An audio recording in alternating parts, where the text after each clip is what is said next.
What's up, guys? I'm LQ. This is the LQ Review. Thank you so much for joining me here at my YouTube channel. This is where we talk about all the geeky, nerdy stuff that we'd love to talk about. Movies, video games, comic books, TV shows. And right now I'd like to give you guys my thoughts on Superman and Lois Season 1, Episode 5. And this is just the show that just continues to impress. It continues to beat the odds. It continues to prove that even a company, even a studio that does every single thing badly can still put out a hit. Because the CW sucks. I mean, there's no other way to like you can't candy coat it, you know? You can't polish a turd. The CW is horrible comic book storytelling. Yet here we are. Here we are. Superman and Lois is a good show. 5 episodes in, it's not a fluke anymore. It's just a good show. And episode 5 was no different. Episode 5 was a show that continues to understand the character of Superman. It continues to show respect to the character of Superman while still taking him in new directions that we haven't seen on screen before, and continuing to explore this new concept of fatherhood. Now, if you're like me and you've read the comics, then you know that fatherhood is nothing new to the Man of Steel. He's been a father for quite a while. He's been a father for quite a while in the comic books. But this isn't really ground that's been tread in the live-action versions of Superman.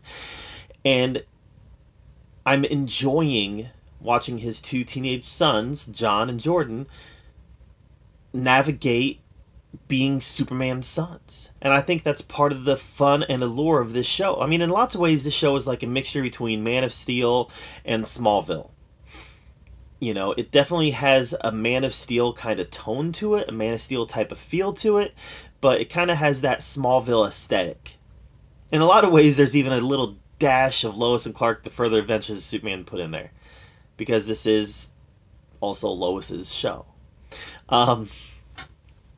So, and by the way, you know, we see Clark Kent a lot more than we see Superman in this. A lot more. Like, there's no really even real comparison.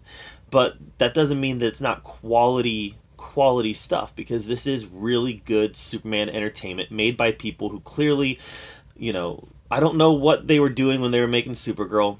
I don't know who the morons were who were writing Superman when they were making Supergirl, but whoever the showrunner is for this, and I should know it. I've read it. It's at the tip of my tongue who the showrunner is. It's just not coming to me right now.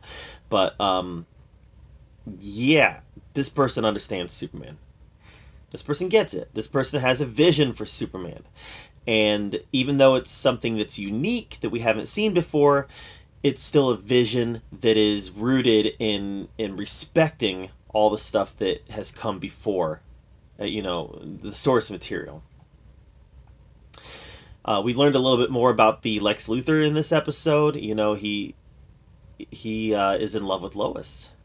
He's in love with Lois. And how did I not see that coming? How did I not see that coming? I should have. I should have seen that coming. This episode had a lot of flashbacks in it. This episode really focused on Superman's relationship with his mother. And, you know, Martha Kent, who just recently passed away in this universe. I love the flashbacks. The flashbacks, like, brought me back to Man of Steel. I mean, in a lot of ways, these flashbacks felt very Man of Steel-esque. You know, we didn't have the, you know, swim toward my voice, pretend it's an island moment, but we had some moments that definitely showed that relationship between Martha and Clark, and the trust between Martha and Clark, and ultimately the sacrifice that Martha made over and over and over again for Clark. So I loved the flashbacks. I didn't necessarily love the Martha. I didn't think Martha really looked like Martha wasn't really my ideal Martha, you know. I just didn't think she looked, I don't know what the word is, maybe a little too wholesome, like an idealistic version of what Martha should look like. It didn't strike me as realistic. I don't know what it is. Something just seemed a little bit off about Martha. Maybe it was just the actress's acting. I don't know. Something seemed off about Martha. But I liked the idea behind the scenes, and I liked the execution. It was just the Martha that I wasn't crazy about. if I have a real criticism about this show so far, and by the way, this is a nitpick because this is a really good show, and I think this was the last episode before, I think they're taking a little break now for a month and a half, 2 months, something like that, and and so we have the first 5 episodes, and if there is a nitpick that I have through these first 5 episodes, it's that there's too much going on. There is just a lot of stuff happening in this. You've got the storyline with the kids. You've got the storyline with Lex Luthor. You got the storyline with Lois investigating Morgan Edge. You've got the stuff going on with Lana Lang and her husband.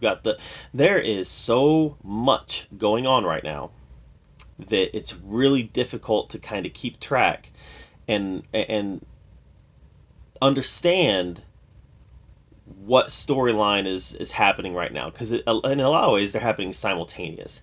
You've got Sam Lane in there, General Lane. There's just so much happening. So I like it, and I'm having a great time watching it, and I think that it's definitely very respectful of the Superman mythology, but in a lot of ways they're just trying to tackle too much. That's a nitpick though, because so far I love this show, and I'm just shocked by it because I hate everything the CW has ever done. Alright, so that is my thoughts on episode 5. And really the first 5 episodes of Superman and Lois. What have you thought of this show so far? Let me know in the comments down below. I'd love to hear your take on it. While you're down there, make sure you subscribe to my channel. I put out a lot of content, and I want to make sure that you're up to date with everything that I'm doing. And as always, thank you so much for joining me right here at the LQ Review, where we get to talk about all the geeky and nerdy stuff that we love to talk about. And until next time, we'll see you guys later.